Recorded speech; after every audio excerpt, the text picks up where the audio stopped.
Babe, anong oras ba tayo alis? Wait lang, babe. Binintay ko pa si Mudang. Alam mo naman dito, hindi naman ako makakaalis pa hanggat walang tao dito sa bahay. Wait lang, hintay lang natin si Mama tapos gora na tayo. Sige, baka matagal pa yan. Hindi, mabilis lang yun. Alam ko parating na yun. Naiinip na ako kasi. Tsaka nagugutom na rin. Wait lang naman. Paparating na yun si Mama. Uy, Bia, first date natin to. Baka mamaya kung saan mo naman ako dalhin. Ako hindi, babe. Yung date natin na to, dadaling ko sa memorable na para sa ating dalawa. Sige, babe! Uy, babe, pupunta na tayo ng clinic kasi gusto ko ng magpa-Barbie arms tapos gusto ko ng magpa-enhance ng baba tsaka ng cheekbone. Para babae na ako, di ba? Para di naman ako ikahiya.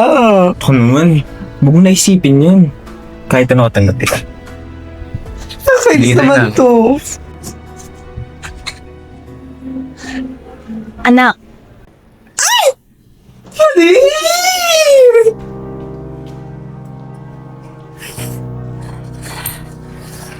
Hay naku ma, hindi na uso yan, beso-beso na ngayon. Baka lumang panahon na yan, ma, ano ba yan? Ay, Toshi, may papakilala pala ako sa'yo. Yung mamanugangin mo, si Curty. Ay, magandang hapon po. Di ba siya ang pogi-pogi niya? Bagay kami! kaawaan sana kayo ng Diyos. Naku, Ma'am Shi, parang ka naman si Mother Teresa. Anak, hindi mo ba naisip na kasalanan sa Diyos yung ginagawa niyo? At nakalagay sa Bible na ang babae para sa lalaki at ang lalaki para lang sa babae. Naku, Ma'am Shi, napakalumang paniniwala naman na yan. Nagbabago-bago ngayon yung generation, no? Ay nako, anak, kahit ano pa sabihin mo, mali pa rin yung ginagawa niyo. At ikaw, alam ba ng mga magulang mo na ang karelasyon mo ay ang anak kong bakla? Ay, opo. Alam po ng nanay ko.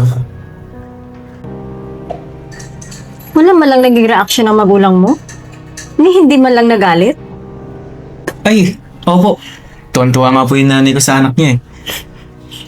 Napapatawa niya po yung nanay ko araw-araw. And, syempre, niraban niya po yung nanay ko eh. Tuwan-tuwa na rin po. Ano naman, kailangan kong pagandahin yung mama mo para okay kami, di ba? Aldrin! Ma'am Shi, relax. Hindi mo ba alam? Linggo-linggo ako nagsisimba para sa'yo? Para lang mabago ka? Ma'am Shi, ano ba yung sinasabi mo? Dahil ayaw ko mapunta ka sa impyerno. Dahil alam ko ang pagiging kahinatnan niyan. Buhay ka pa, sinusunog na yung kaluluwa mo. Ma'am Shi, ano bang issue dito? Yung pagiging bakla ko? Yung pagrelasyon ko kay Curty?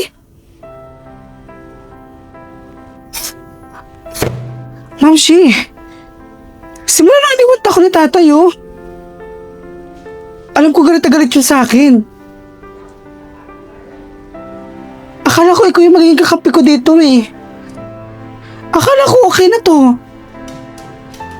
Ma'am Shi, kala ko tanggap mo na ako bilang ako. Pero bakit ngayon? Ano yung mga lumalabas sa pipig ninyo? Anak! Walang ginawa ang Diyos na bakla!